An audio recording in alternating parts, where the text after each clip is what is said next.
Hello, Assalamu alaikum, and welcome to our 69th seminar. We're beginning our 2024-2025 academic year at the Center for Islam and Global Affairs, based out of Istanbul, at the University of Sabahattin Zain.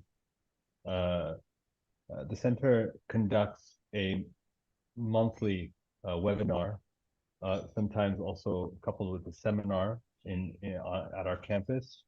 The seminar's purpose is to try to identify cutting edge topics, books in our field of international relations, as well as keep our academic community abreast of major geopolitical events that affect the Ummah and the Muslim world. Center for Islam and Global Affairs is a unique center designed to study and strengthen the relationship between Muslim communities and especially Muslim states, and move towards a more vibrant and strong Muslim Ummah in the future. For this purpose, we have taken the Muslim world as an analytic category, one that doesn't exist in traditional political science, but we feel has a place and a future.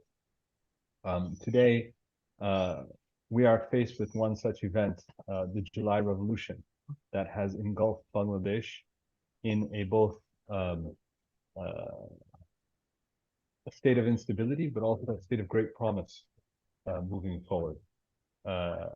There's a lot of possibilities in which these change of events, massive change of events in Bangladesh could be interpreted.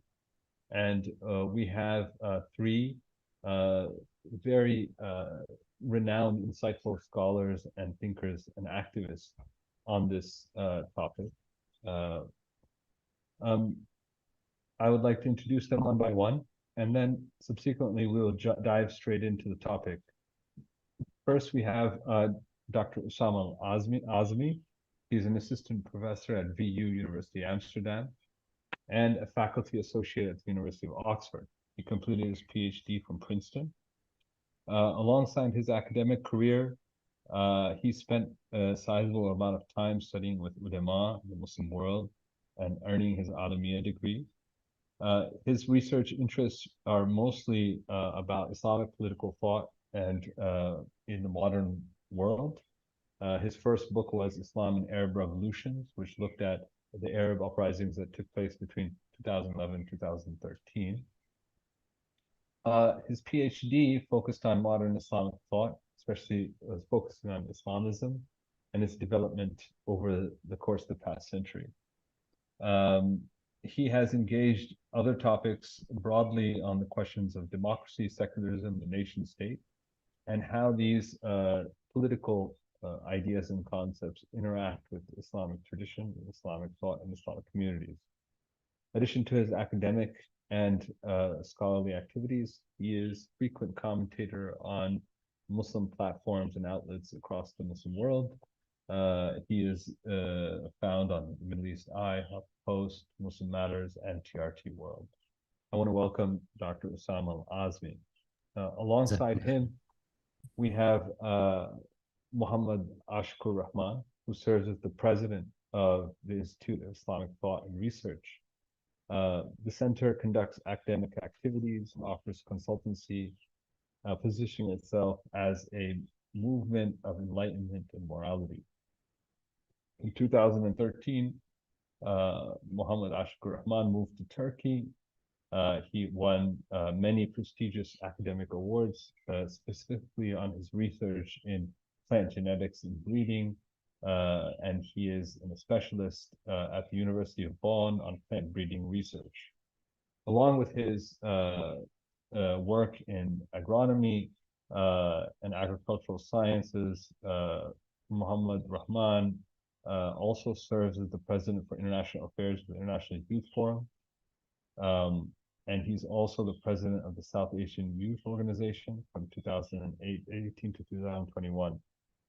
He's graduated from many different international relations certificate programs, such as the Nelson Mandela Leadership Program, Sinan Ren Foundation, and other such programs and advice in UK and Turkey. He has several articles and seminars related to geopolitics, agricultural technologies, and policies, and he speaks multiple languages. Welcome.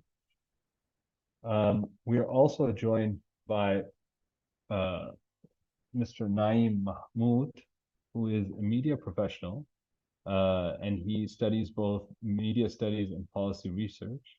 He pursued his education at the University of London, and he also holds a master's degree in English literature and business information technology. He serves as the secretary of the Bangladesh Development Initiative, a leading research and development organization focused on fostering sustainable development and policy advocacy in Bangladesh. His leadership underscores the commitment of driving progressive change in the development of his home country. In media, Naeem is recognized as one of the founding directors of Real Time News Network, a prominent online news outlet in Bangladesh. Under his direction, the network has become a key player in the digital news space. Naeem also heads the Center for Asian and Middle Eastern Studies, an independent research center and policy institute based in London. The center is dedicated to fostering deeper understanding of affairs of Asian and Middle Eastern region through rigorous research, dialogue, and analysis. Naeem continues to contribute alongside these different projects in promoting and understanding, thought in a more interconnected world. I want to welcome Naeem Mahmud as well. Thank you for having me. Before we begin, I wanted to let the audience know briefly about the general state of events that has taken place in Bangladesh.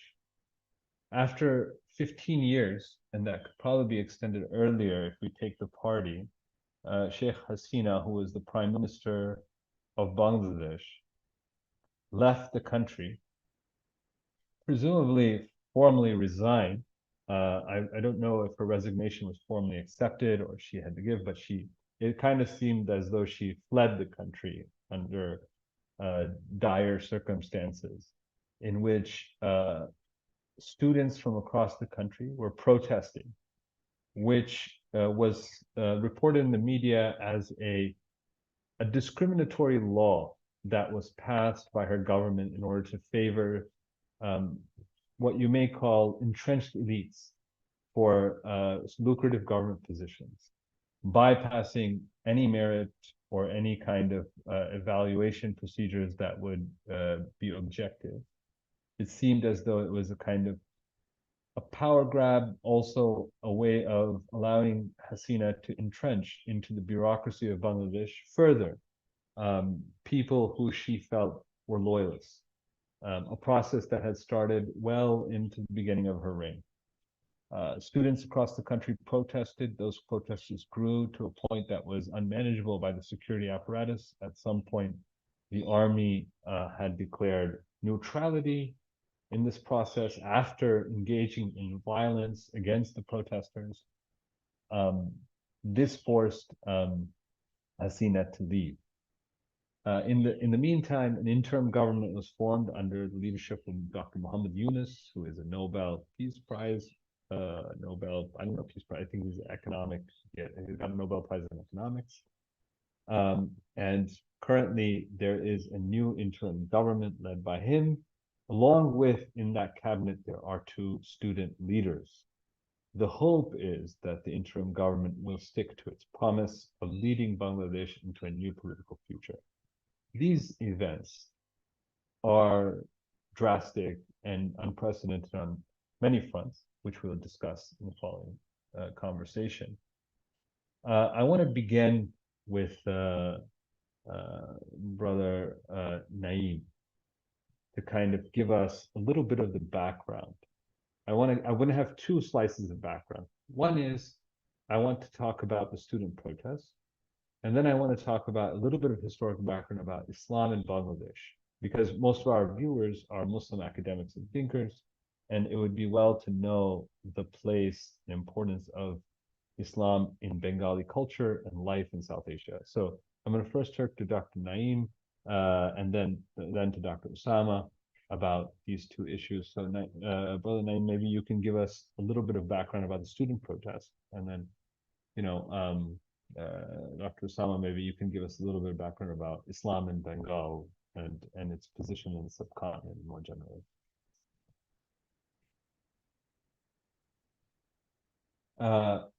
Yeah. Thank you, Grace. The thing is, the current Eastern movement, which was under the banner of anti-discrimination Eastern movement, where as it has a bit of history, to be honest with you. I mean, against the backdrop of this movement, there was a quota system that was initiated by Sheikh Mujibur Rahman shortly after the independence of Bangladesh, which was in 1972. And the purpose and the aim of that quota system was to make the public sector jobs accessible to various groups. For example, in that quota system, 30% of the public sector jobs were kept for the freedom fighters and the families, and then 10% for the women, and rest of the 10% were for various groups, for example, those ethnic minority groups and other groups. So that is the beginning of the quota system introduced in 1972. So the subsequent government actually kept this system going just to accommodate those groups in government jobs. But what happened over the years, this quota system didn't saw major reforms. So the government of General Ershad in 1985 did some amendments, but those are very minor amendments. And then, but the rest of the subsequent governments kept on following this. So when Sheikh Hasina and her government came into power in 2008, under her leadership for the second time, she tried to implement that policy very rigorously. Those students of the time were not satisfied with that. They found it a bit unfair. But there was no major protest on that. So in 2013, students came and gathered themselves at the university campus and said, enough is enough. We have to speak up. We have to raise our voice against this unfair system, and then we need to talk about it and speak to the government. So what happened is, like, you see, from 1972 to 2013, nearly 40 years or so, this 30% quota allocated for the freedom fighters and their families sort of became irrelevant, unrelevant, because those freedom fighters were mostly half of them, or even more than that, they passed away. And their immediate family members, such as their children, were not at the age to get into the public sector jobs anyway. So who would be taking advantage of this 30% of the quota system? That is the question, right? So our government later on amended this process, this quota, in a way that would favor the grandchildren of the freedom fighters. So the students, they were saying, hang on, what's happening here? We understand that this quota system was introduced in favor of the freedom fighters, and that's understandable. It's understandable that their children would take advantage of it. That's also understandable. Why would be their grandchildren, right? Because these grandchildren didn't have anything to do with those freedom fight, right? They didn't take part in that freedom fight, so they should be treated as equal citizens of rest of the country, you know. So their argument was very valid, and they want the government to revise this issue and make it more proportionate, more fair to everyone. But again, this government didn't take it as a suggestion or recommendation from the students. So the kind of protest was kept going. So in 2018, we saw a major movement from the part of the student. They saw that we have to deal with this because the unemployment rate in Bangladesh was kept going. Although the public sector job is not a big portion of the overall job sector, but it is a major part where people or the students have the right or have the opportunity to demonstrate their intelligence, demonstrate their merit, and get into the key government positions. So they were protesting in 2018, and the protest started at Dhaka University, and then it went across the whole country. All the private university students came on the streets in protesting are demanding reform to this quota system. So what happened? The government started talking to the students, of course, but they were not so convinced that those recommendations would be met. And then students kept protesting, but at the end, the government backed off. They abolished the quota system for the first and second class officers, and the protest subsided shortly after that. Although there was a huge skepticism because this decision was not actually the recommendations of the students. The student asked a revision, not the abolition, and that was definitely not the demand of the students. So, and then again, in 2024, this year, beginning of this year, we Awami League re-elected itself in the power through a election that is not regarded as credible by the opposition parties or any government in the world. So after electing itself, the Awami League reintroduced that quota system that it abolished in 2018, and this time they reinstated it through via the channel of the court order, not from their executive order or directive. So when the students protested this time, they said, hang on, we didn't do it. It's the court's order. We have to follow. If you have anything to say, go to the court and raise your concerns there.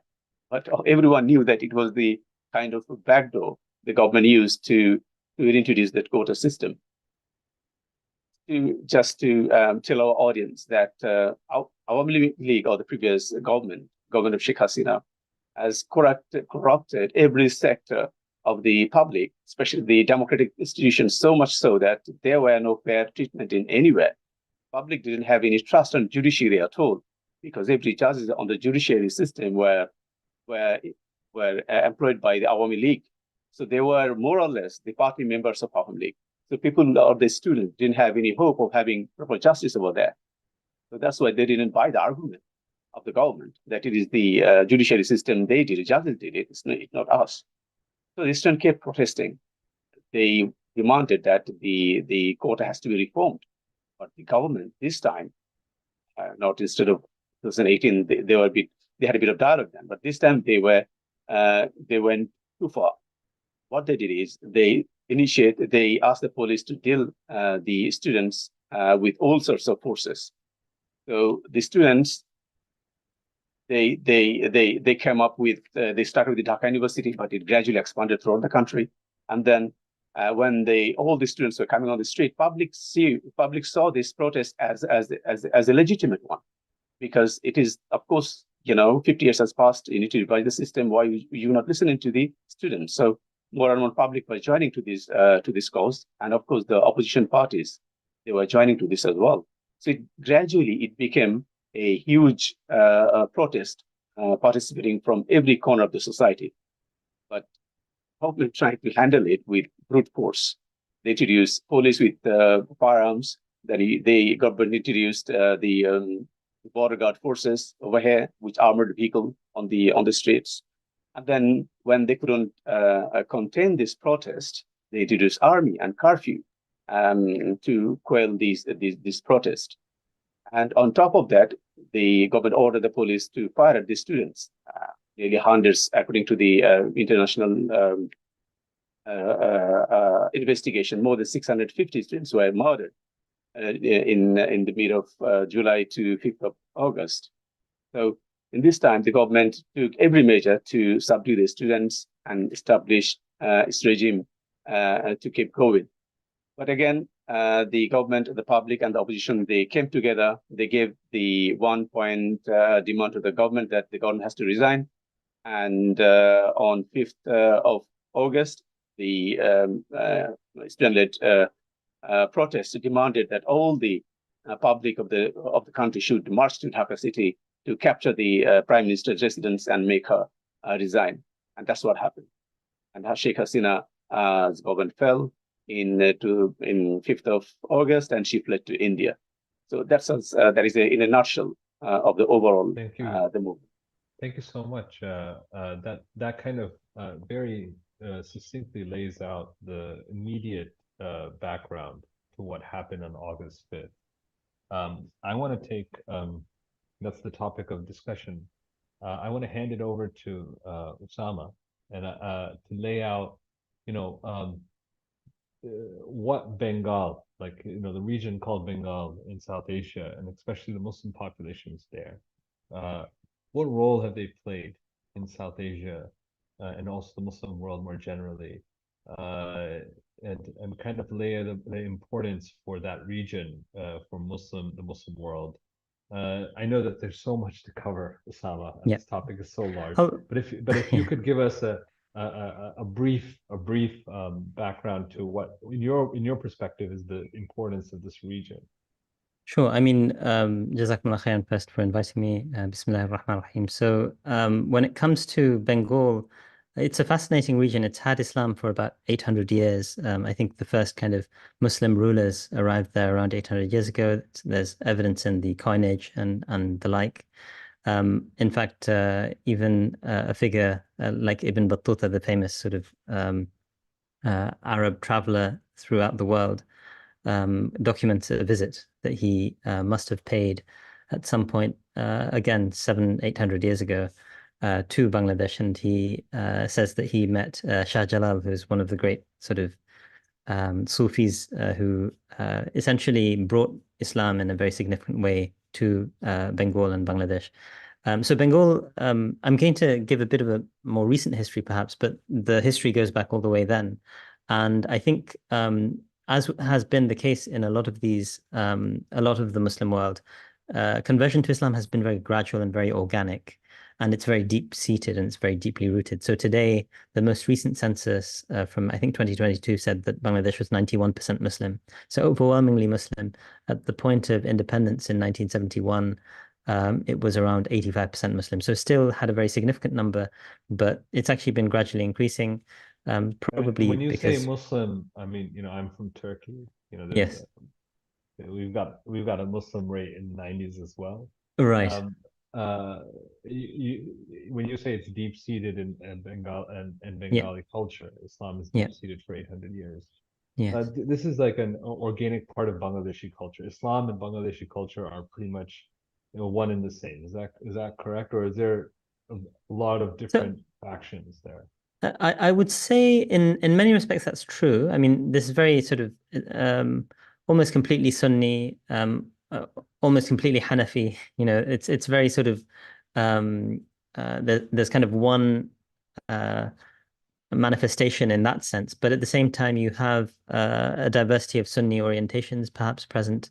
You have our version of the Abandism, you have our version of what's sometimes described as the Islamic movement. And going back over 100 years, you had the famous Faraizi movement. So this idea of a grassroots movement where some ulama wanted to bring consciousness to the average Bangladeshi, that they had to fulfill their fara'id, so to speak.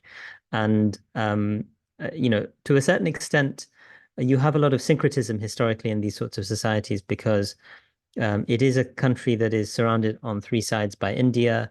The Hindu influence is very significant.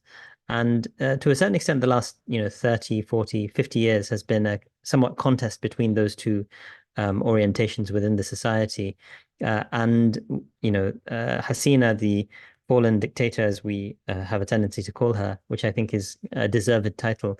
It's really a kind of a false image of democracy. It's been a one-party state since at least 2014, probably.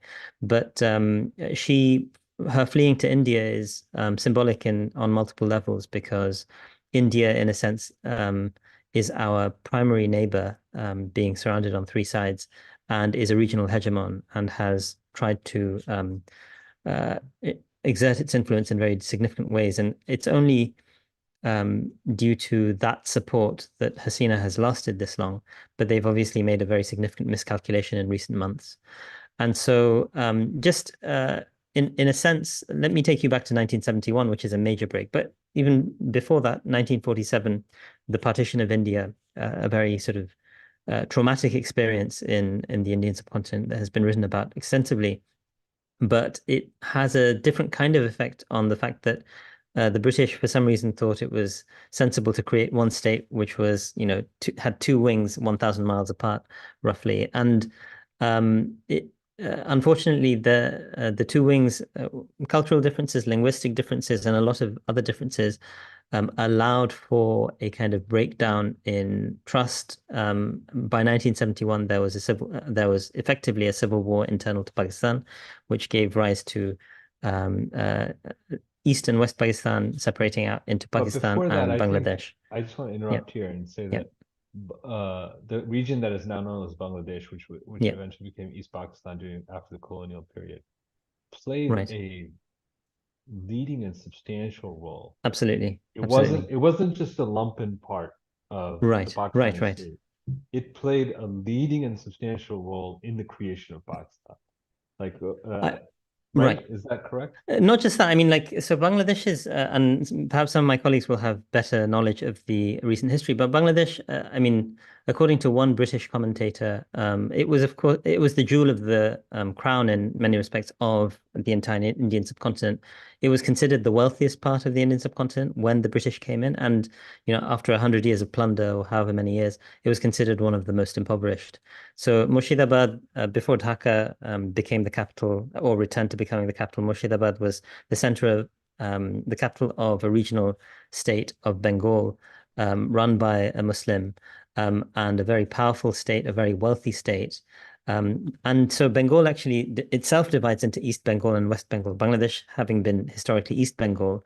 And then in the partition, you know, the Muslims of Bangladesh, who, as I say, in 1971 made up 85% of the population, were actually played a significant role in trying to create or bring about the notion of Bangladesh, sorry, the of this two-nation idea. I'm not a well-versed historian on that history, and there's been a lot of ink spilt on it. But I would say that the commitment to Islam is a salient feature of that history. And 1971 is actually something of a traumatic experience in that regard. In interest of full disclosure, I should say my grandfather was the sort of Amir of Jamaat Islami, which was which continues to be a major party, actually unbanned today in Bangladesh after it was banned at the beginning of this month by the fascist party of Awami League, and it's now been formally unbanned by the interim government. But the Islamic parties were all actually quite opposed to the 1971 uh, it, um, in their view at the time, a call for secession. Of course, independence is something which is now embraced by all parties. And that is an interesting sort of and an important moment in the 1971 in the history of Bangladesh and the history of Pakistan as well, as to how a Muslim two Muslim states kind of came to fratricidal blows and ultimately, caused a great deal of death and suffering, but at the same time, in some respects, handed Bangladesh to India because by 1971, through the defeat of Pakistan and the secession and then independence of Bangladesh, India is now able to completely domineer, I think, that part of the subcontinent.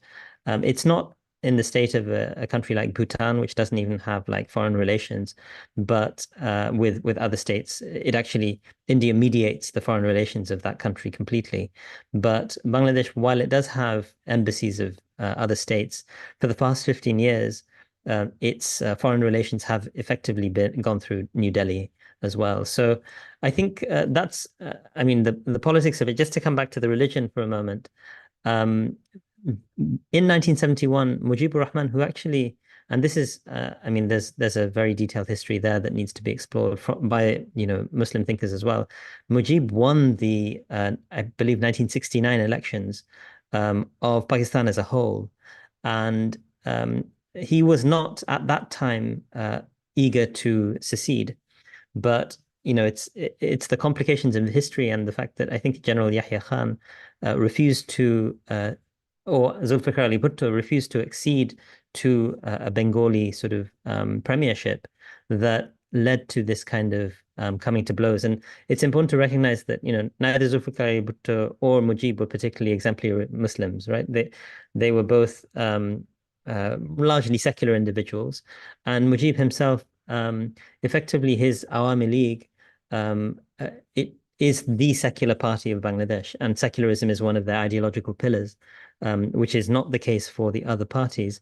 And so from the beginning, since 1971, there has been this push and pull against a kind of secularized intellectual elite that exists in places like Bangladesh, and a kind of mass of Muslims who are committed to Islam but don't necessarily have an ideological commitment. And then there are, parties like Jamaat Islami and others that recognize Islam as having ideological consequences. And there has been a tug of war there. For the past 15 years, that has also been tied into the securitization of Muslims in the context of the war on terror. And so the persecution of groups like Jamaat Islami, and indeed the BNP opposition, who was allied to Jamaat Islami in a government between 2001 and 2006, if my figures are correct, is an illustration that the crushing of both BNP and Jamaat took place in the context of the securitization of Islam. And this has given rise to immense persecution, and also the rise of groups like ISIS in places like Bangladesh. Although thankfully, I think their impact is now reduced. And I suspect, I'm not someone who studied this systematically, I suspect that the suppression of more mainstream voices of Islam is what gives rise to those sorts of moments. So I'm hoping that we're going to slowly come out of that sort of an environment. And one final group that I should mention in the context of Bangladesh, in 2013, before even the Rabaa massacre, on which I have written a book, in Bangladesh, there was what's known as the Shapla massacre, or the Shapla Chattor massacre in, my colleagues will correct me if I'm wrong, in May of 2013. And essentially, the Deobandis had a large number of students of the Qawmi madrasas, as they're called, basically a Deobandi-oriented system, had come onto the streets and had tried to express their very serious consternation at the rise of what they called atheist bloggers at the time. And there was a lot of, in the West, there was a lot of commentary in support of these bloggers, saying that these people are under threat. In places like Bangladesh, these people were seen as blaspheming against, a lot of Muslims saw them as blaspheming against the honor of the Prophet ﷺ. And in that sort of a context, there was a very serious massacre. Potentially hundreds of people died in that massacre in the dead of night in a police crackdown against, madrasa students. And so it's been interesting. And the final thing I'd say is that despite that, throughout the last 15 years, because there is a deep presence of Islam in Bangladeshi culture, the attempts of the more extreme secularists within the Awami League Party to, impose a very secular, removing Bismillahir Rahmanir Rahim from the constitution, and, removing references to Islam in Bangladeshi society. I think those efforts have had to be toned down, and even groups like Hifazat Islam and other groups have had an Islamic influence, you could say, on the ruling party.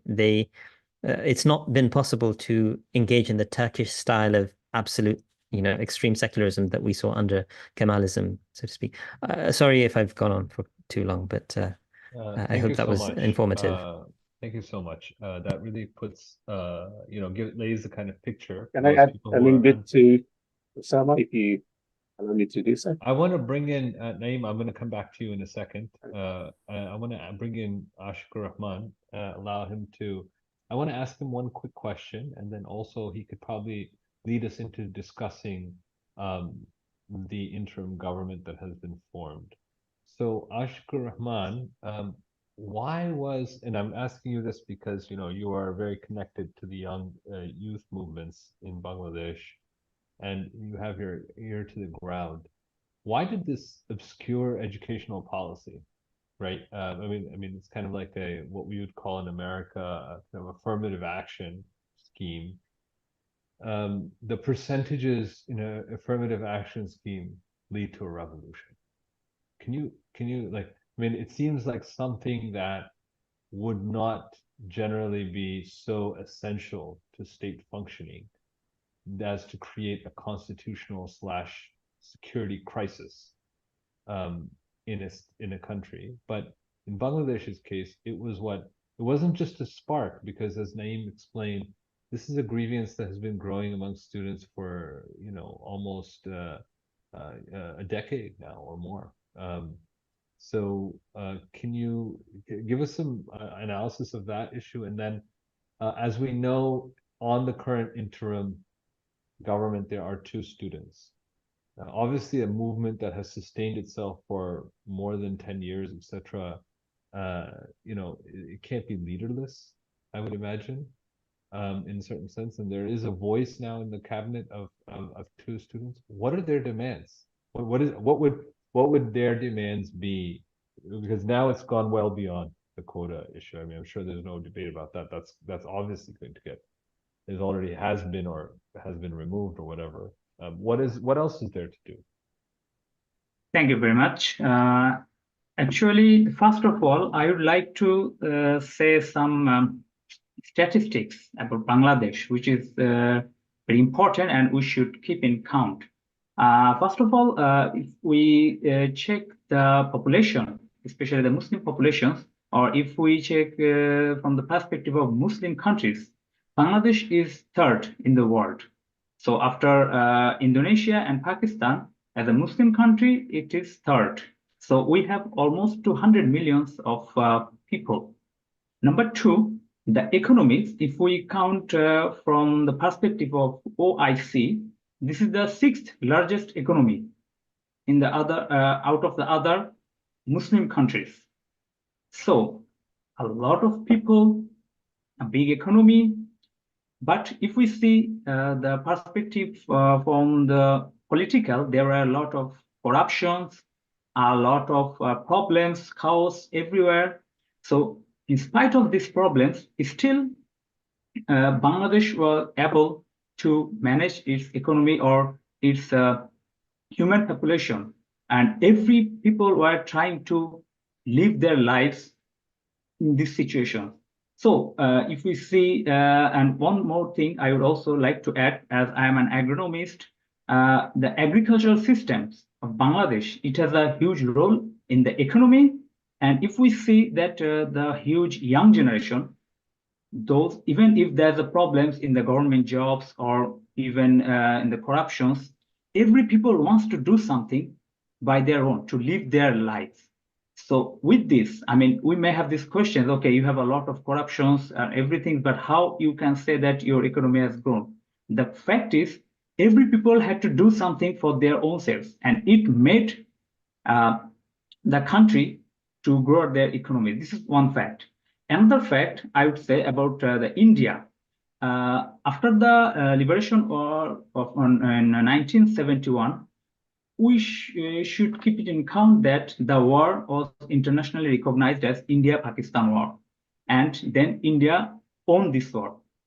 So from that day, we were actually under control of India. So the educational systems or the other facts, what we can say, actually we can say that we had a huge influences from that day. I would say at least this. And for more than 50 years, from our education, from our bureaucracy, from our foreign policies. I mean, this actually, I mean, if we see from the real perspective, we have India in the 3 parts of our countries. And after that, if we also just evaluate the current international issues, like India has issues with China and America also, I mean, USA also try to implement their influences in this region. So with India, USA can literally get their advantages in many ways. So I will not only say this as an India, I would say that the global powers, because this is a huge potential country with a huge youth population, a lot of possibilities. But this has, although it's a small country, but it has a huge possibilities. So definitely all the global powers has their eyes in this small country. So now, yeah, though we say about India that India has had a huge influences here. But literally, India, I would say that India is a part of global powers. I mean, I will not differentiate India from anything else. So we are actually independent by country, but I would say we have to evaluate this thing, how we are independent, what types of independence we had. So now if we come to the fact, the questions you asked about the students, their demands and the situation right now. Actually, Brother Naeem described the situation, especially for the quota movement, very clearly. So I will add that we cannot just believe that in a country, in the government sectors, there will be 40% quota for a particular group, even not the freedom fighters. I mean, if it was for the freedom fighters, then it would be really okay. Their son and children maybe, but for their descendants, it's really a big issue. And the protest started from this issue first. It was not an anti-government issue in the beginning, but once once the ex-prime minister, Sheikh Hasina, had some bad comments. I mean, you know that she used the word Rajakar, which is actually meant something negative to the normal students. I mean, those students who don't have any influences or any relations with politics, they got angry. And then it started, and also then the other political parties involved, and then it became a mass movement, including the political parties and the general students as an anti-government movement. So in the beginning, we could say that it started only against the quota system, but then it started questioning the judiciary systems, the government bureaucracy systems, the corruptions, and everything. So now we are at the point that we are government, the ex-prime minister of Sheikh Hasina, she fled. It's not even 1 month, but we have interim government right now. And unfortunately, the things we can see sometimes that all the people in our countries, not all the people, some people, they are just expecting something literally in a night. I mean, we have, as I said, we have not finished, we have not passed 1 month even, but everyone is just expecting the country that, okay, now we were in operations for the previous 15 years, but now we need this. But we are not giving the government or the interim government the time. And we should also keep it in account that this is an interim government, not a elected government. So this thing is also important. Yeah, there are two advisors in the cabinet right now, the interim cabinet.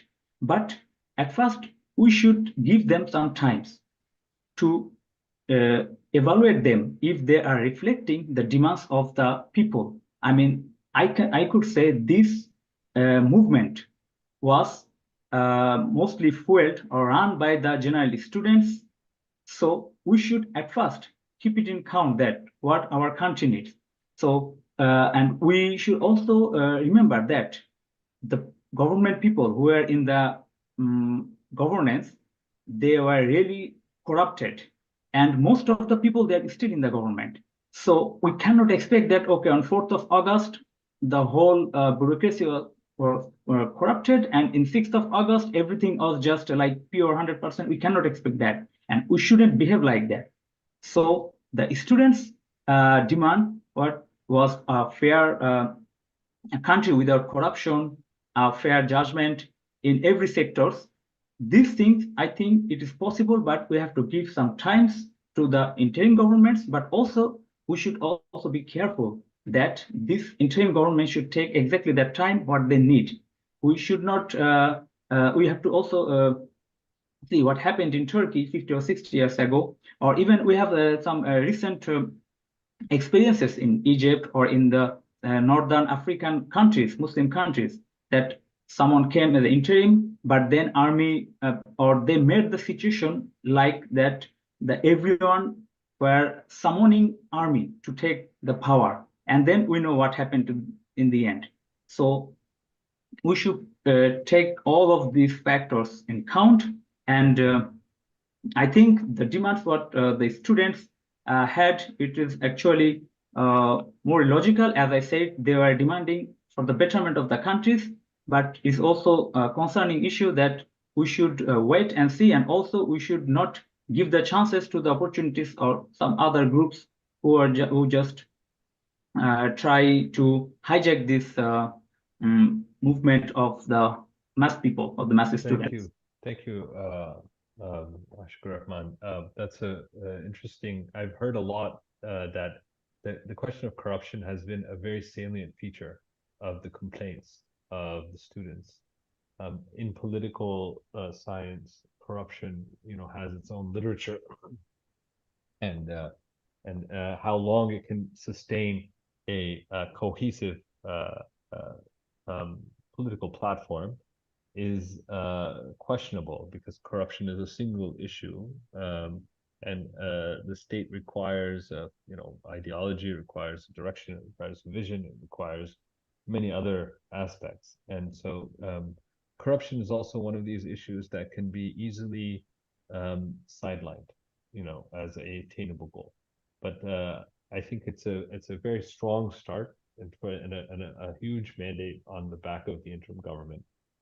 Two things I want to, Naeem, I know you want to jump in, and I know you have some comments to make. But right before that, Usaama, there was two things that Ashequrrahman said. One was the Razakar issue, and I saw you nodding your head when he said that. Maybe you could give us a little bit of context on what that means for a larger audience. And second of all, the mention that he made a mention about losing the revolution.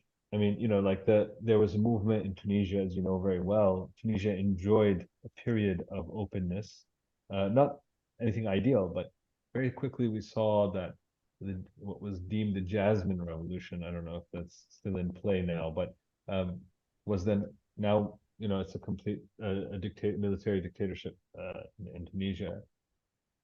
From your study of the Arab Spring, what are some of the caveats that we can keep in mind as we observe the unfolding events coming forward? So if you could quickly, I mean, I know we don't have a lot of time. I'll try and be brief. Topics. Yeah, if you could, thanks. I'll try and be brief, and also, I mean, feel free to cut me off if I'm being too long-winded. But on the question of Razakars, so Razakar basically is a term that means like I don't know, a supporter or a helper, but it basically became a term of abuse because this was the title given to those Bangladeshis who developed paramilitary groups to support the Pakistan army. And there were also Razakars in Hyderabad, by the way. I mean, that I don't know if that resonates with Bangladesh, but the people who fought against the Indian government in Hyderabad in support of an independent Hyderabadi state were also they were called Razakars. It was basically a militia of Muslims. Right. I mean, I think it literally means volunteer, but in Bangladesh, it's really a term of abuse. And so it's also the fact that, the Awami League, part of the reason they came into power in 2009 through a popular vote, which was generally seen as legitimate, even though by international observers, even though domestically people said that the army put their finger on the scale to ensure that Awami League would get in.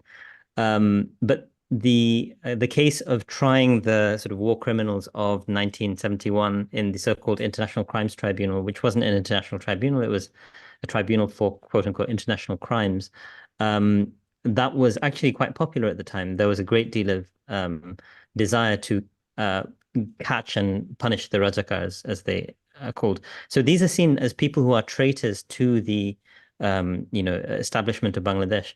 It was in practice, it was used to basically identify political opponents and neutralize them, often through execution. And now, I mean, irony of ironies, there are attempts to use the International Crimes Tribunal to try Hasina. We'll see if anything comes of that.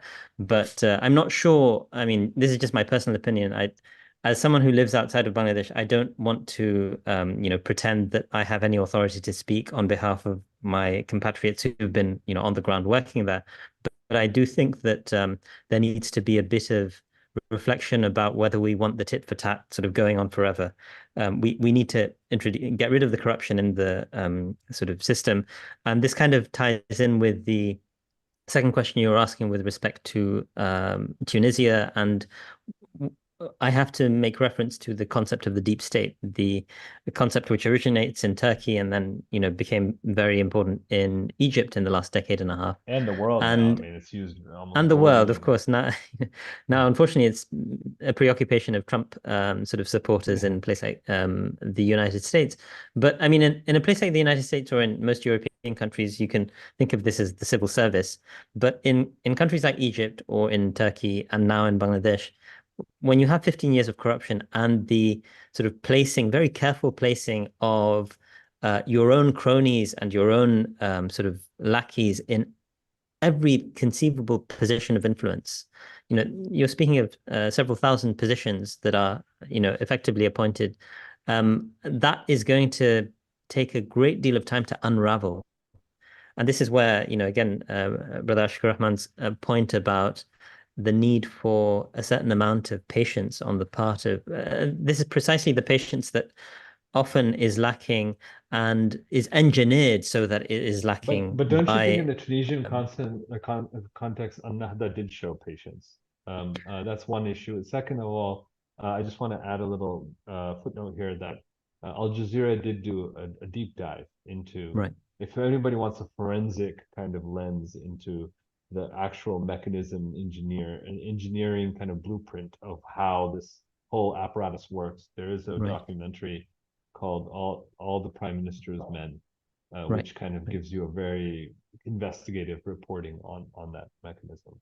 I too recommend everyone. This is about sort of Hasina's cronies, basically, in the system, including the thugs that she would use to neutralize her opponents. And there are a number of documentaries like this, including about Rab. There's an excellent one by DW.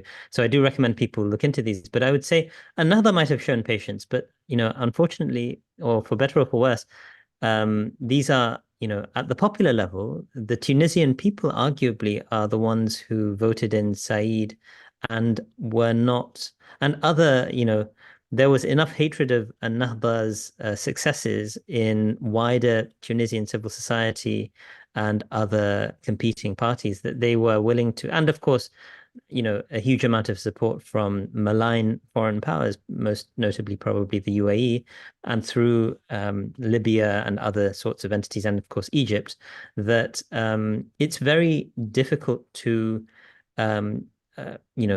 quell that sort of deep state work, but it requires this kind of constant, we say in Bangla, shotorko, like this constant concern and what's a good translation for that, brothers, maybe you could suggest, but just being vigilant about the risks that are at play. I think one of the advantages we have, and I'm being maybe optimistic, I hope not too over optimistic, but Muhammad Yunus is, despite being 84 years old, he's a Nobel Peace Prize winner, which, I mean, doesn't mean anything, of course, because Barack Obama and Henry Kissinger are also Nobel Peace Prize winners. But it does mean that he has good relations with the West. And he's, trained, I think, at the University of Illinois. Like he's an economics professor, effectively. And he is as clean a set of hands, I think, as many would argue is found in the public sphere in a place like Bangladesh. Nobody's perfect, and but I think we're very fortunate that the students had the foresight to say, look, this is the person we want. But I do think that there will be immense amount of pressure to try and bring in democratic politics, and I can entirely understand that, and I can also question the legitimacy of a non-democratic interim sort of order. But as an outside observer, a lot of the people that I see in the people like Asif Nazrul, who is the sort of the lawyer who is the advisor on legal matters. He's a lawyer and a professor at Dhaka University, and who unbanned Bangladesh Jamaat Islami today. These are the sorts of people who you can trust their fairness and their sort of like their record in the public sphere. But I'm sure just unraveling the deep state and the malign elements within it is going to be a very long and arduous task. And it's not helped by the fact that, India has, for example, contributed to floods. There was considerable rain, but there is evidence, at least in statements issued by the government, that India has contributed to the worst flooding in Bangladesh in 30 years. And then people want immediate answers. People are in desperation. I was watching the news, and people. What do you mean India contributed to the? So the reports are, and again, I'm not an expert on this, and perhaps my colleagues, particularly the agronomist among us, could comment on this. But we have had a long history of problematic dams built in India, because Bangladesh is technically a delta. So whenever there is a considerable rain, India very often opens the floodgates, and when there's a lack of rain, there might be actually an excessive sort of drying or famine. So this is an ongoing problem. It's a bit technical in a sense, but it's actually something that we face. And maybe a final point I'd make, because we're speaking to out of Turkey in this particular context, that states like Turkey and figures like Erdogan actually have potentially a great deal to contribute. He's one of the few people who spoke out against the crimes of Hasina during her tenure. It must have cost the Turkish-Bangladeshi relationship at the time when he criticized the execution of, or the effective execution of opposition leaders. But I think figures like Turkey will find, and he literally just had a phone call with Muhammad Yunus, I think, in the last 24 hours. And they both sort of, and Muhammad Yunus called him to have greater economic relations with Bangladesh, and that's going to be very important. I think those sorts of relationships are crucial. I think this could be a very good opportunity for Turkey's positioning in South Asia. I mean, they could find a very, very strong and viable partner in a new and reformed Bangladesh in a way that was unattainable in the past, given the whole apparatus that Hasina had put into place. Absolutely. And I would suggest, I mean, it's great that Muhammad Yunus and at the heads of government that sort of relationship is being built, but he doesn't at this stage have a democratic mandate. He has a popular mandate of a different kind. And I fully support him in his current position. But it's going to have to be something which the democratic parties and also civil society institutions try and build relations with Turkey on some level. I would encourage, states like Turkey to, other democratic states, which have actually also, faced challenges. We've had a long history of military rule in Bangladesh, particularly in the 70s and the 80s. But this is something that Turkey can very much relate to.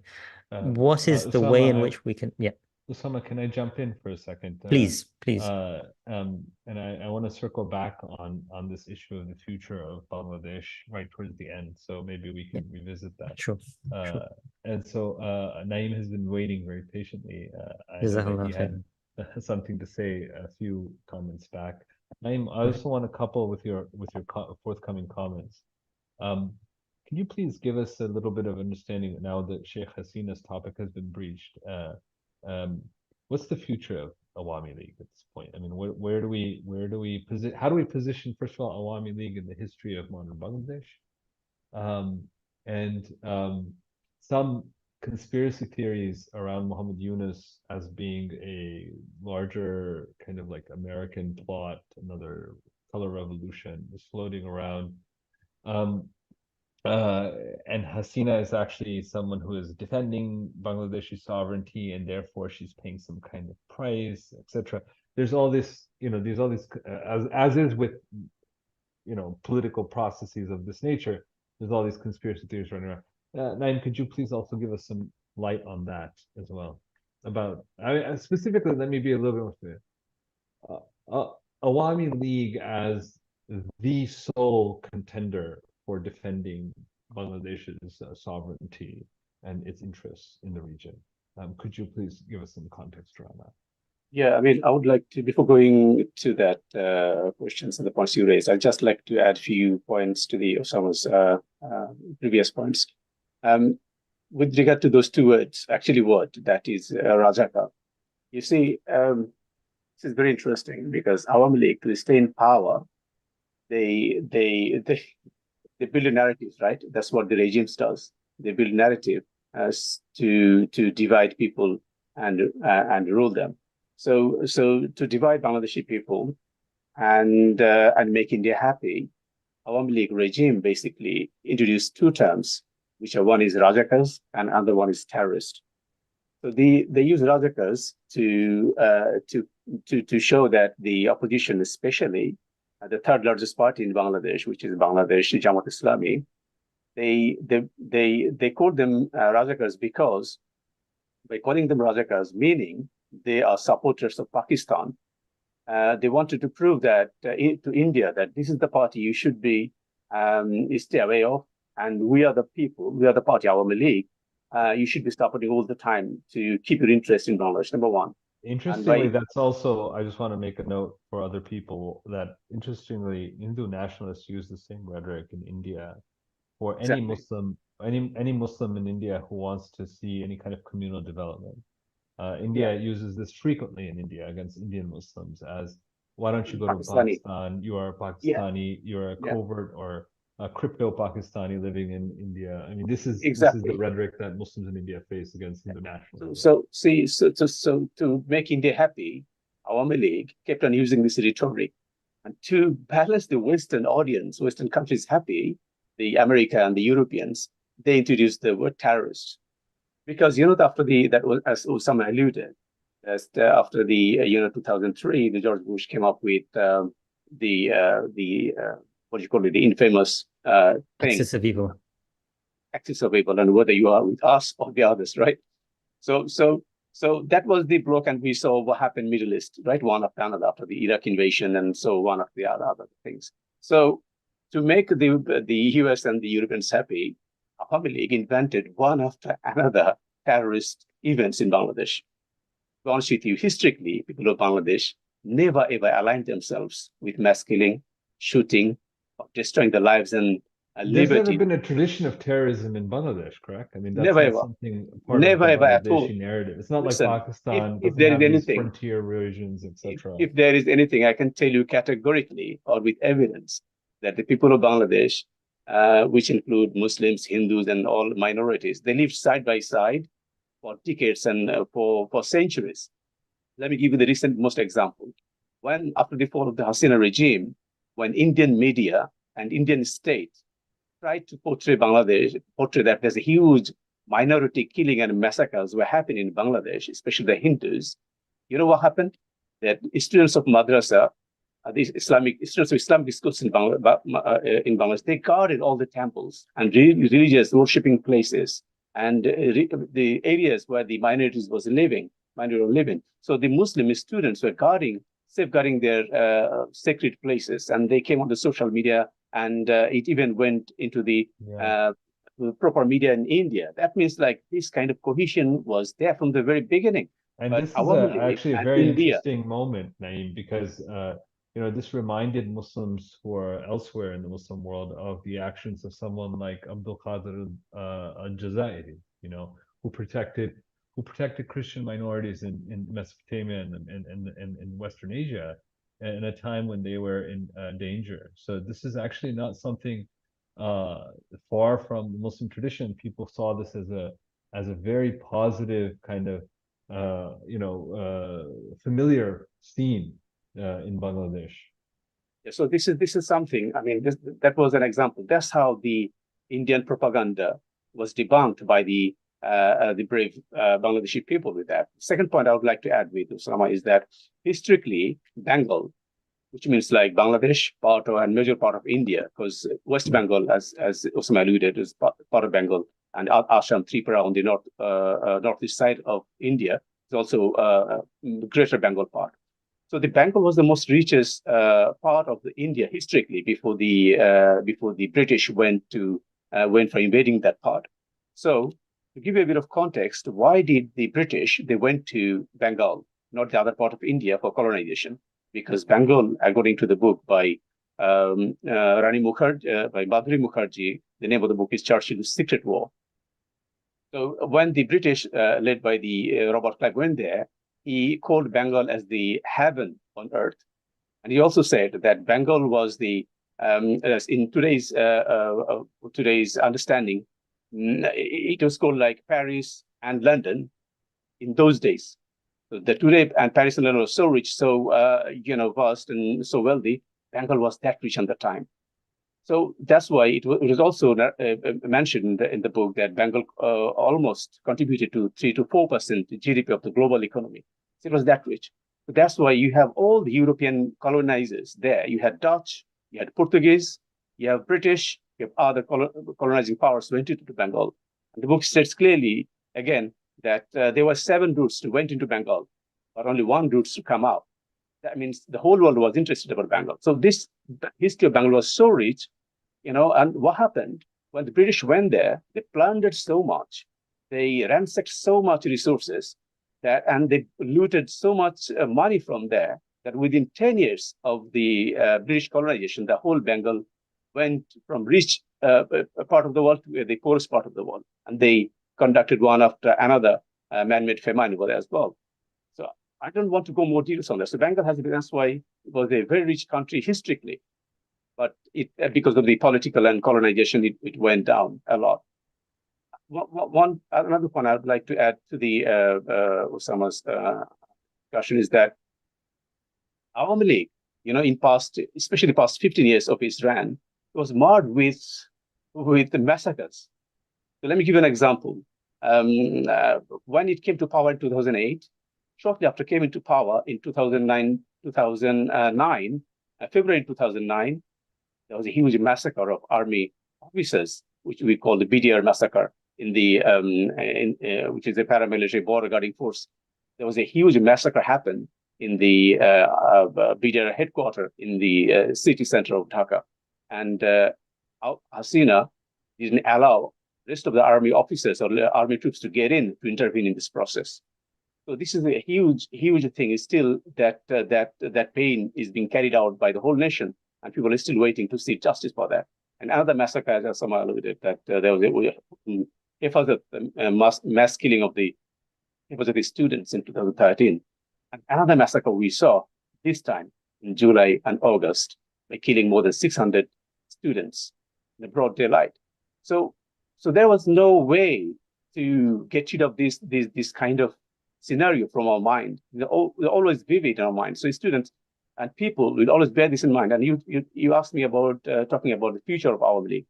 Now, if you put Awami League's future in the context of these massacres, what would you think that future look like for Awami League? Very bleak, isn't it? It doesn't look very encouraging, isn't it? So what one of the famous commentators made an interesting comment that when Hasina fled Bangladesh, you know what she did? She killed Awami League actually as a party, because we saw shortly after that Awami League leaders, when they're crossing the border illegally to India, they were shot down by the BSF, Indian border guards. They were killed by the, I mean, they were treated everywhere, most humiliating ways. So I don't know, to be honest with you, how Awami League gonna be coming back to politics in Bangladesh. But if they do, it will take decades at least. I mean, probably this generation, the current leaders of Awami League may not see that time. It would be very, very tough to make a comeback, definitely. Thank you so much, Naeem. I want to change the direction a little bit on we've already talked a little bit about the population of Bangladesh, the economy of Bangladesh, the potential of the country, its historic role as a center of Islam in the subcontinent.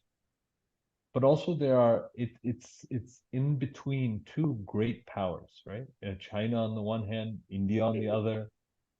It's a gateway to Asia. It has the Bay of Bengal. It has one of the largest delta river ecosystems in the world. Yeah. The Ganges delta there. There's a lot that hangs in the balance for Bangladesh. Maybe we can have a little bit of discussion about how India views Bangladesh, how the other great powers in the region view Bangladesh, and how should Muslims who are listening to us now think about Bangladesh, in both in the case of if it goes back to status quo, what is lost to the Muslim world? And if Bangladesh sees the future that the students idealize, what potentially could unfold for us, and what could we hope for? I want to start with Ashequrrahman. Yep. Kind of giving us the economic context, of this of Bangladesh at the current moment, and then I'd like to hear from each one of you on this topic. Thank you very much again. Actually, in the beginning, I told about the current economic and the population-related issues of Bangladesh. So, though it is not that much highlighted in the world media or the Muslims in front of the Muslims, but this is actually really a good potential. So, I mean, well, I would say that for a country, if they want to develop their reputation in the world, they should have good economy, and therefore that economy, they should have good industries and agricultural policies. So Bangladesh is a country, first of all, I can say that we have a huge population, and this is an advantage. Mostly they are youth population. So if we currently see the Western world, they are literally lacking of youth population. They have a lot of industries, but they don't find people to work for them. So they are literally hiring people from outside. So in Bangladesh, we have this advantage. Also from the agricultural perspective, the being in the tropical zone or having a very top class soil, it is actually the third highest rice producing country. Though in spite we have a very small land. So it's actually a big potential, even if we can revive the SARC, or even if we can revive the OIC or D8, Bangladesh can really play a very vital role in this place. So I would say that this is a place of potentiality, but as we have a lot of potentials, so definitely the global powers who are against this country, I mean, definitely those who will not expect a country with a huge Muslim population to grow, they're going to definitely have some plans. Geographically, as I mentioned, that to tackle China, India and USA can literally work cooperatively. They can really get some advantages out of these international issues.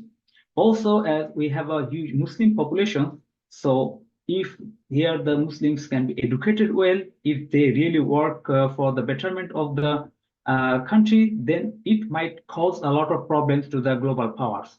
This is also an issue. So in these circumstances, what is happening right now, to me, the most important thing for the all political powers or the interim governments, I would suggest to keep a peaceful situation in Bangladesh at first, because after the fleet of Hasina, we saw that there were just some political unrests. Yeah, we know that the other political parties were really oppressed for 14, 15, or 16 years, but some issues literally were concerning. We, as a Muslim and as a Bangladeshi, we should remember that all the global powers are expecting us to rule according to their system, divide and rule.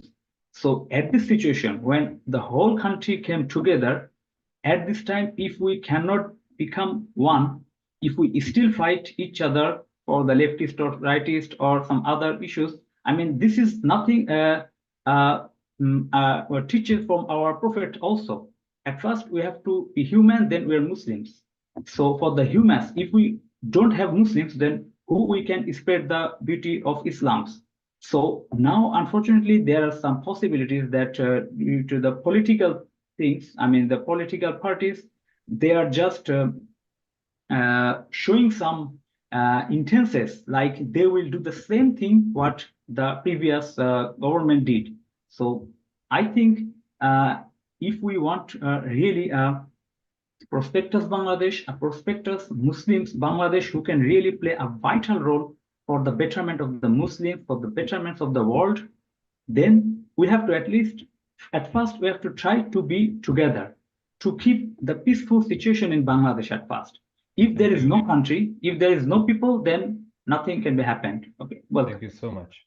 Usaama, So, one of the key players in the future, I mean, keeping that question I had, the key player in the future is Jamaat-e-Islami. I mean, you said that they were unbanned. One of the odd things about Jamaat-e-Islami, and you can correct me if I'm wrong, is that it has deep ties to Arab countries, especially the Gulf countries. There is Historically, yes. Yeah, historically. And Yeah. as we know, as the current scene is, Gulf countries have played a counter-revolutionary role in most of the recent uprisings that took place. How mean, will Jamaat, and this is not a specific Jamaat question, but Yeah. I still have that previous question on the table, but how will the Jamaat also be able to balance, these kinds of organic ties alongside the revolutionary desires of these students? I think so. It's important to keep things in perspective with respect to Jamaat. So Jamaat is a relatively small party, but it has historically played a kind of kingmaker role. It's not like the Ikhwan in Egypt, who in 2012 got the largest, got a plurality of parliamentary seats, and then actually won the presidency quite convincingly. And so it doesn't have that sort of, its electoral power has varied between 5 and 10% of the populace. And it has, got proportionally fewer votes. We have a proportional representation system. And so it's not about the number of votes, but it's about like in specific seats, whether you come out as the majority. And so, but it's always had in recent, I mean, the reason they were, their leadership was basically lined up, taken with false cases against them, and in a large number of cases executed, including very close family friends of mine. This is because whenever Jamaat and BNP got together, it wasn't really possible for Awami League to win. So those small margins in that sort of electoral context matter. Now, in the context of effectively being banned from politics since around 2014, 2013, Jamaat has been really focused on grassroots work. It's gone back to its roots of, serving the community in a sense. And I think, what's really fascinating is Dr. Ashequrrahman, who's actually a physician, but who's the head of Jamaat Islami, very, mashallah, I've met him a couple of times and I find him a deeply sincere man.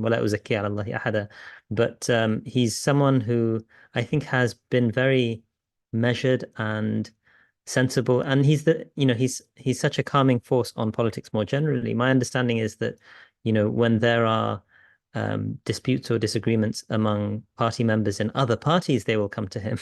The major parties will come to him to sort of like act as an umpire, because he's seen as this, he's seen as a trustworthy and a sincere a Muslim who is trying to help his country and help the people around him. So I pray for his tawfiq. But what I would say is he's been making, I think, very sensible public statements and public engagement. He, before even the interim caretaker government chief advisor, Muhammad Yunus, did this, because Muhammad Yunus recently visited a major Hindu temple in Dhaka and expressed his, concern for minorities and said, you're all citizens like the rest of us and we support you. The Amir Jamaat did this prior to him doing this. And it was, Naeem Bhai mentioned that students of madrasas were guarding these temples, but Jamaat members and their youth were specifically told by the Amir Jamaat and by the leadership to do precisely that. So I think they've been contributing a very constructive role. The question will be, what do they do in the medium term? And I don't presume to give him advice at this point in time. But I, as an outside observer with, family ties in Jamaat Islami, I would just say that there needs to be considerable caution in any post-revolutionary government, because the expectations are too high and, almost never met. I think Bangladesh has certain advantages in many respects, but 15 years of rule cannot be washed away in a few months. It's just not possible. And so that sort of corruption at the deep state level will require, I mean, as I say, I'm supportive of the current interim government in their efforts to clear it, but they, as the other brothers here have said, are facing huge pressure to deliver in a short time. I hope my Bangladeshi compatriots can show patience and do what they can to support this shift. Inshallah. I think I've kind of answered the Jamaat question. I had a lot of thoughts on the other questions as well, but I don't want to hog the time too much. So if you want, maybe we'll come back to that. Can we come back to you right after we hear that's Naeem? fine. And then, sorry, I kind of torpedoed your... No problem at all. No problem at all. But I thought it was important to get that kind of background. Naeem?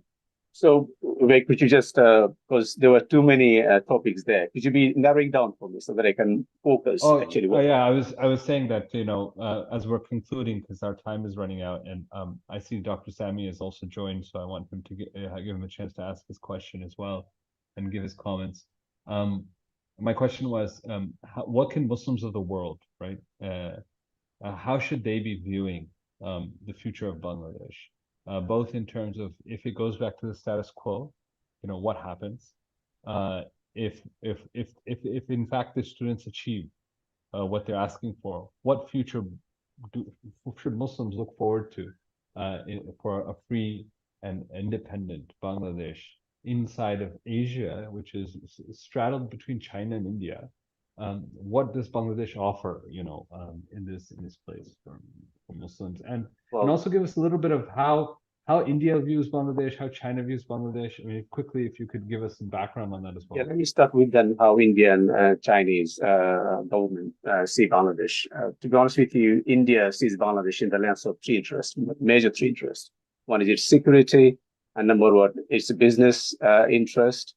And number three is countering China's influence in the region, in the broad stroke.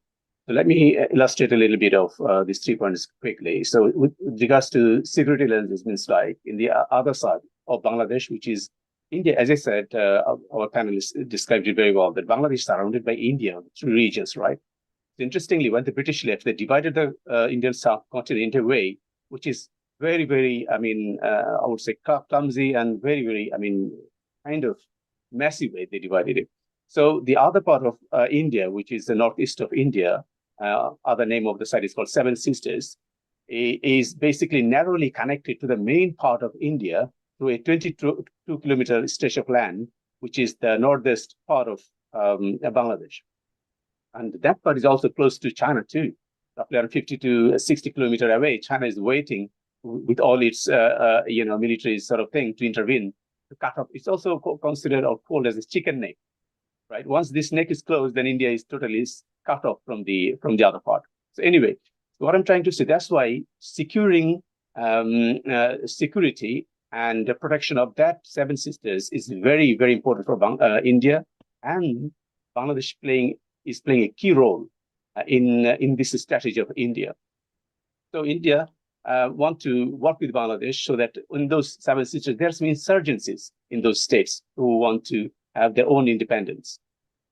And Bangladesh play a key role in keeping those insurgencies in check. In past, India worked with Bangladesh, and in recently, India was working with Hasina government to quell the protest over there. And one of these interesting statement made by Hasina was that what I have given to India, India will never forget. This is the kind of statement Sheikh Hasina made, meaning it can mean a lot of things. But we, the public, can assume that they gave a lot of things, economic benefit, security benefit, and a lot of things to India. So that is the security part. And the business part is Bangladesh, I think in South Asia, is the largest business partner of India. In 2021 and 22, India exported nearly 15 billion goods to Bangladesh. On the other side, Bangladesh only exported 1.5 billion. So the trade of balance is hugely in favor of India, right? So that is the second part. And third part is countering China's influence in the region. Of course, China being one of the superpower and a huge economic power, they have a vested interest to have their influence in Bangladesh because of other region. For example, China wants to secure its access to the Indian Ocean.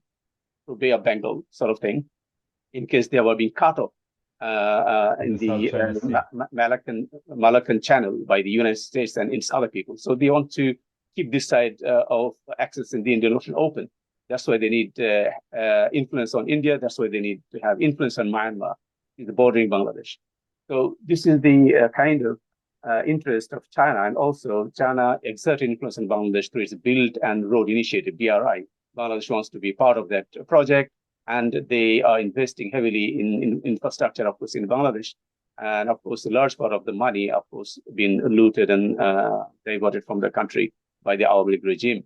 But that's not the case. So in China's interest on Bangladesh is basically twofold. One is it wants to have access on the Indian Ocean, and secondly, it wants to see that its BRI project is being reflected in the government's policies and initiatives. And thirdly, I think you said once, but that was not discussed, which is what is the Indian US's interest over putting, as some people say that Dr. Yunus's regime in power in Bangladesh. Some people, I heard in social media some newses are calling. In fact, recently there is a new report published in the USA where one of the Indian scholars is saying that the regime change in Bangladesh was made by CIA and other foreign intelligences. I mean, this cannot be further from the truth. The reality is it was the popular uprising which was led by the students. They ousted the Hasina regime, but they couldn't find any better person than the Dr. Yunus, who is well connected in the world and who is well respected in the world and who doesn't belong to any particular party. So he has all those characteristics to hold the caretaker government, to lead this interim government. And also, just before taking the caretaker government's positions or interim government's positions, one of the Indian top news media outlets was taking interview with him. And they, again, raised those two concerns of India. One was the security concerns, said that how Bangladesh under EU will deal with the security concerns of India. He made very interesting comment, and by that comment, he actually neutralized India. And that shows how an educated and a learned and well-connected person can do. So when he answered in this way, that if India cause security issues for Bangladesh, or if India destabilize Bangladeshi government, then the region of Calcutta, the region of the Seven Sisters, even including Myanmar, will be destabilized as well. That means he made it very clear it is the India's strategic interest to keep Bangladesh safe and secure. Because if Bangladesh is not stable, the rest of the Bengali part of the India will not be stable as well. So these are very much, geopolitics happening in there. And with regard to future of Bangladesh, I would say at the moment, the change in Bangladesh that we see is very, very positive. If the interim governments become successful, then we will see the politics, Bangladesh 2.0. Because all those parties like BNP, the major parties, the Jamaat Islami, these two major parties in Bangladesh, they have to change themselves. And they have started changing themselves because the students at the moment, the Gen Z that we call them, they want to see a different kind of politics where people's interest will not be the priority. It would be the priority of the party interest, and national interest would be prioritized over the party interest. So overall, the interest of the country will be put to the top. And this was not the case in the previous regimes. So I hope there will be a huge shift in politics. There will be huge change in Bangladesh, but that would take time. And of course, there is an uphill battle that will have to be kept going by the students and the ordinary people. Thank you so much, Naeem. I want to give the last question to Dr. Sami. Dr. Sami, is there something you would like to ask our panelists? Yes, thank you. Thank you, Awais, and thank you for this fascinating, really very productive discussion. Before I actually have serious questions, I'll try to be brief. But before that, I want to start with, I've been studying revolutions since at least the 2011 so-called Arab Spring. And I've developed this concept of what a revolution is. It's not a new concept by any means. A revolution is something where the power in a given country and the nature of the relationship within the elites changes from probably one elite to another elite. There are a lot of definitions on what a revolution is. And then I studied the factors of what I would call successful revolutions. There are common factors, called necessary factors, 5 of them. The economic conditions, which affects middle class, government services, which affects the lower class, the security conditions, whether it is pretty tight or pretty loose, the elites within society, and finally the regional and international factors. And then there are local factors, which makes a revolution in Iran different from one in Nicaragua or Mexico or Cuba or Russia or Egypt or what have you. So these are more localized. In case of Iran, for example, the role of the mullah was very prominent. So my first question is, what would be the local conditions? Is it the students or is it something else? And then the third type of factors, which are structural factors, which were totally lacking in the Arab Spring, I wouldn't call them revolutions. These structural factors would include something like the revolutionary theory, revolutionary leadership, like Khomeini, for example, was a leader in Iran, and it was pretty well known what he wanted, his theory. The vanguard, those who are leading, the army, the revolutionary army, those people who are willing to die in the streets and then be the soldiers afterward, and the apparatuses, if that exists. So I don't know if any of that existed. So my second question, whether we should really call it revolution, rebellion, uprising, chaos, political turmoil, what is the proper definition of what happened actually last month? The third question, and again, you can answer whatever you like. What is the role of the army? There was a fascinating book that came a few years ago, and he studied that. I think his name was, if I'm not mistaken, Zoltan Barney. And he studied 11 cases of the role of the army. And of course, the army could either support or could oppose or could take a neutral stand. And then they can see, how they're going to handle this. And I totally distrust armies. And I want to know what you think of the role of the army in this and what would be the future position of them, because we've seen that movie before, particularly in Egypt and Tunisia and others. And if you can also, what would be the factors within the context of Bangladesh that were more significant than others in light of what I talked about? And let's see if there is, and if there is, that my final question, if there is a leader, if someone that we can call a leader, or this is just a movement that came suddenly and then it took over because of, obviously, every revolution has a trigger. Here was the quota system was the trigger. And whether there is a leader or was a leader, going to be a leader, or someone who could actually be the guide to what happens in the future. I don't think getting someone prominent like Muhammad Yunus as an interim personality heading the government can be called a leader of revolution. He was not there, and he probably does not think of himself as such. So what will be the future of this? Or do we overstate the situation when we call it revolution? Thank you. Usaama, and again, I want to say before we do the closing, Usaama mentioned a guy named Asif, Nazrul. Asif Nazrul. Asif Nazrul. He's a professor at Dhaka University. 2 comments. One is that a lot of reports are that he has been instigating from behind the scenes, and especially raising consciousness among students. And number 2 is that students have played a vital role in Bangladeshi politics even before this. I mean, even in 1971, the movement to secede from Pakistan, a lot of it was student-run. The student nature of the upheaval in Bangladesh is not new. I think that it's a very unique don't aspect. forget the 1952 language movement that was also led by these persons. Yes, 1952 language movement. That's what I had in mind. Anyways, let's. I mean, anybody who wants to jump in to answer Dr. Sami's questions, feel free, and then we will conclude the session. I can sort of give some thoughts, but this is a very rich set of questions, and it'll be difficult to do justice to them. I mean, we can have another session on it if we wanted to. I mean, in some respects, and please, to my colleagues, please feel free to jump in and fill in what I've missed here. I'm not going to speak too much about local specificities.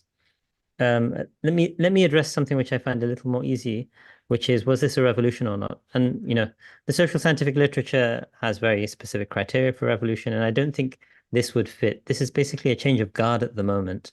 There isn't major constitutional change, although it might result in something along those lines. But at the moment, for example, the interim government system that is being used is something that existed within the constitution previously. It was removed by the supermajority of the Awami League in, I think, 2014 or perhaps earlier, as soon as they came into power, actually. And because historically we had this problem of every time the incumbent was in charge of the government at the time, they would, tip the scales in their favor and guarantee that they would have a second term. And that's why the caretaker government system was introduced. So this is something that existed, but was removed for the last 14 years. And in a sense, like, because I take the point that people like Asif Nazrullah and others would have been supporting from behind the scenes. In many respects, the major reason we had these, because these protests have been going on for months. The major trigger, I think, were two things that have been. One has been mentioned explicitly, the Razakar comments, which was so demeaning to students, and it was such a deep insult that they kind of like were outraged by it, and they doubled down on their stance. But the other thing, which I think was absolutely crucial, was the heavy-handed response, the killing of potentially hundreds of students. And these are non-partisan. One of the commentators at the time, I think this was from David Bergman, who's a British commentator who happens to live in Bangladesh a lot of the time. He's been in exile for a while, since 2017, if I recall correctly. But I think he was commenting on Twitter that analysis shows that something like only 2 or 3% of the people killed or the people protesting are members of a political party. So this was basically an outrage on the part of a mass of people. And once the children started being shot and killed by security forces, including at some point, as I understand, the army as well, but then the army kind of like really scaled back and basically refused to crush it definitively when the prime minister was asking, and that's why she was forced to resign and flee. But because there was this heavy-handed response against what was a genuinely mass protest. I mean, in the past, there has been heavy-handed response against these small groups of people, whether it's Hifazat Islam, whether it's Jamaat members or BNP members. They don't represent the mass of Bangladeshi populace. When students started being killed, their parents came on the streets with them and said, look, I'm coming here because I feel just my children are refusing to stay at home, and I feel no way of offering them any security unless I come on the streets with them. And that's the mass nature of this revolt against basically the fascist kind of like it's being described as fascist by even the current interim head of government. And so I think it's not a revolution in the sense that the constitutional sort of like tools that are being used are very familiar, and the army remains in place. But the chief advisor, as he's known, of the caretaker government, Muhammad Yunus, is empowered to engage in some sort of like changing of the guard and things like that.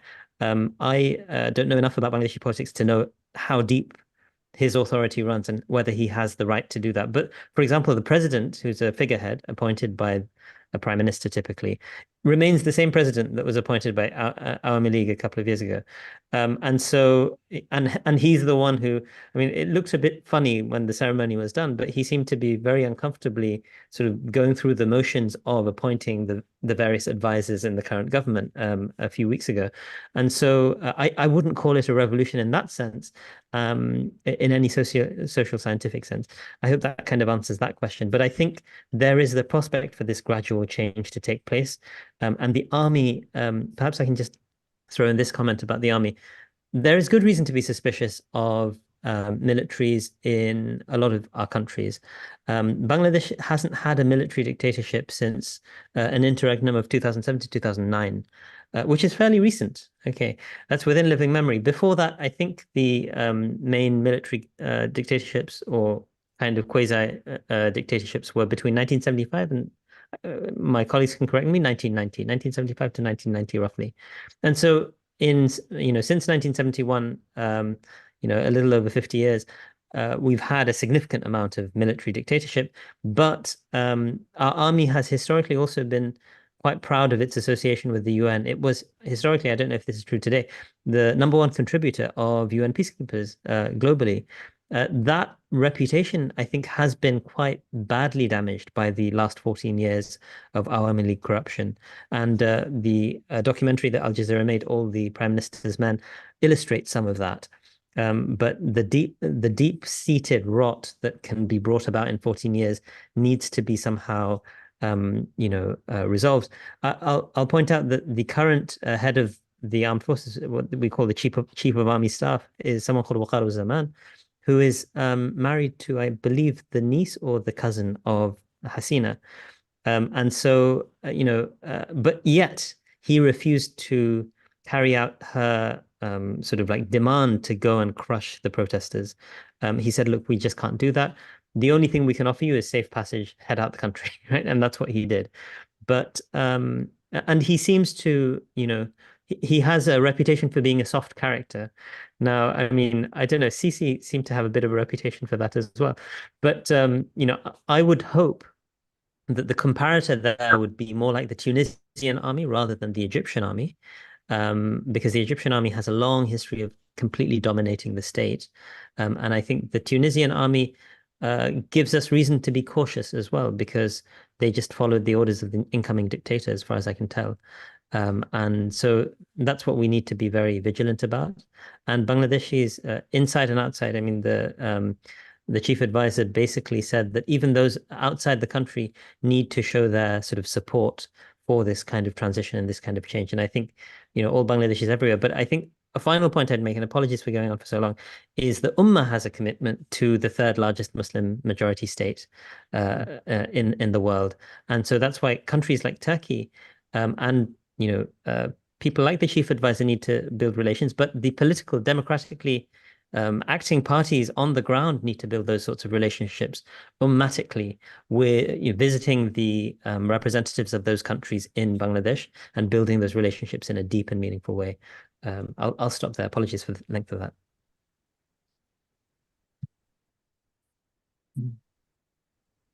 I just want to remind everybody that we are now over time. So if you could just keep your comments a little bit brief, and then we can wrap up as soon as possible. Thank you. Thank you. I would come from the last question what Professor Aryan asked us, if there is any leader or not. Actually, this is very important. And if we analyze this answer, then we can also get the other answers of the other questions. So actually, in Bangladesh, or we can say in the whole world, that when to independent something or just to get out of an autocratic government, people are really eager to give blood and life. So here we had some leaders, we have some leaders, they were really eager to give their lives, give their bloods, and I mean, a lot of things, that what can be sacrificed. But once an independence is acquired, then with the bloods and with the lives, we cannot run a country. So now the fact is, we had really good leaders from the perspective of this movement. But now we have to see, because we should know that the two advisors who are really young are into the bureaucracy of Bangladesh right now. They are really young in ages. They are also not experienced in diplomacy. They are experienced maybe in leading a group or, leading a movement, but diplomacy or bureaucracy is totally a different thing. That's why we are really requiring a person like Dr. Muhammad Yunus. We made him to fly from USA and came here because, we got a new Bangladesh, as we say that Bangladesh version 2.0, but we don't have any persons who is still in Bangladesh and who really understands the real politics, who can really care about the Muslim Ummah, about the people of the Bangladeshi people. So this thing is important. So if we come from this perspective, so if we say that what we can define this movement or this mass protest, so I would say that until the resignation or the flight of Hasina, it could be a successful movement. But now we have to see the results. So we would be able to see, we would be able to say that if it was spring or it was just a rainy day. So we should give some time to the interim governments, and also we have to be careful that they should not make the situation like that, that people are really disgusted by the political parties and they are really expecting army, because we have seen that in many times in Bangladesh, people were really expecting army to come over. Even we have seen in Turkey in the 80s or 90s that people were so much disgusted by the political parties, and then they were expecting the army to come, and we know the result what happened after that. So I would summarize this thing that everything will be determined now, but unfortunately, we are really lacked of a pure persons who had also the spirit of Ummah and also had the all qualifications to lead a country from his place. Thank you. Naeem, do you want to lead us to the conclusion?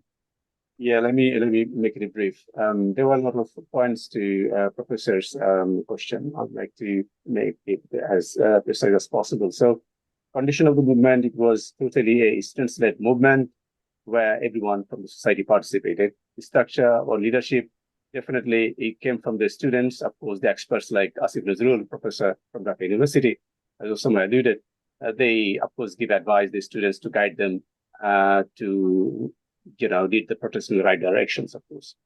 Now, with regard to whether calling it revolution or else, it is not a revolution in the sense like Iran or any, because it was not based on any ideology.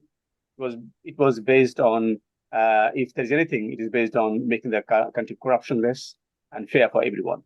So that was the idea ahead of everyone.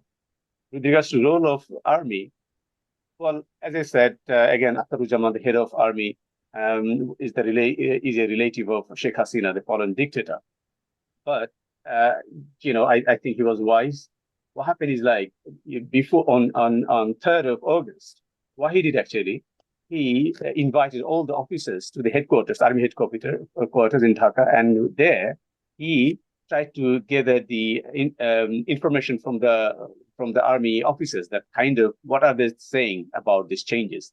So he received a clear-cut mandate from them that we are not shooting at the students, we are not shooting at these protesters, because they are not from any particular party, they are coming from every part of the society. So this is a surprising. We are not going to shoot at them. So from then, Akhtaruজ্জামান got clear guidance and gave order to the army people on the ground: don't shoot at the protesters, allow them to exercise their rights. And of course, that basically cemented Hasina's fate. And what happened is, like, so army in Bangladesh, historically, the Bangladesh army is not the army like Pakistan. I must say this. The Bangladesh army is not like the army of the Egypt, as someone said. But definitely, they are more patriotic and they are more thoughtful, I would say. They are not. One of the reasons could be, someone said, that large part of that play in the UN role in peacekeeping missions in various parts of the world. They have a very big reputation over there. And yeah, another reasons could be that they are not directly funded like the US. The way US, funding the Pakistani military billions there, funding the Egyptian military billions there. Well, she's not funded like that way. I think that is a good part. I hope it will not be funded in future like that. So these are the kind of reason Bangladesh is going to the right direction. And with regard to last point, with regard to the Turkey's role in Bangladesh, let me tell you what, people of Bangladesh, right, love Turkey so much, and they want to see Turkey play a very important role in every part of development in Bangladesh. Especially Jamaat has a very good relation and with Turkey. BNP, the largest party in Bangladesh, has a very good relationship, I believe, with Turkey. Turkey relationship will flourish in every sector, I believe, in the coming days when there will be a democratically elected government. Thank you very much, Dr. Sami. I know you would like to have follow-up and dive deeper into these issues. However, we are over, and maybe we can take that conversation offline. I want to thank everybody for joining us, and thank our panelists especially for taking time out this evening to enlighten us on the question of Bangladesh and its future. One thing that stuck out to me was Naeem said that before colonization, Bangladesh was something like 3% of world GDP. And just to put that into perspective, that would be something around New York's contribution to the GDP of the world, or the metropolitan New York area. And as we see the world going back to a normalization, naturalization, as they call it, and moving towards Asia, the population and the place of Bangladesh in this new post-unipolar world is immense, to say the least. There is a potential, like all other places, that Bangladesh returns to its former glorious position in wealth and in culture and in contribution. And it's a pivotal place. I mean, we didn't jump into things about Myanmar, for instance. I mean, Myanmar Muslims. It's a shelter for Muslims in Asia, especially in that region of the world. And there's a very strong possibility that in the future, if Bangladesh gets its act together and this works out, that we have, as the Muslim world, look forward to a huge contributing economy, human resources, and a place that will be contributing to the Muslim world indefinitely.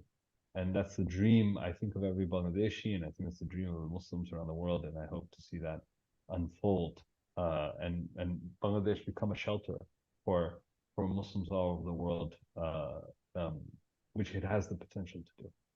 So thank you so much for joining us, and I want to just remind everybody to look forward to our events, coming events, and with that I'll sign off.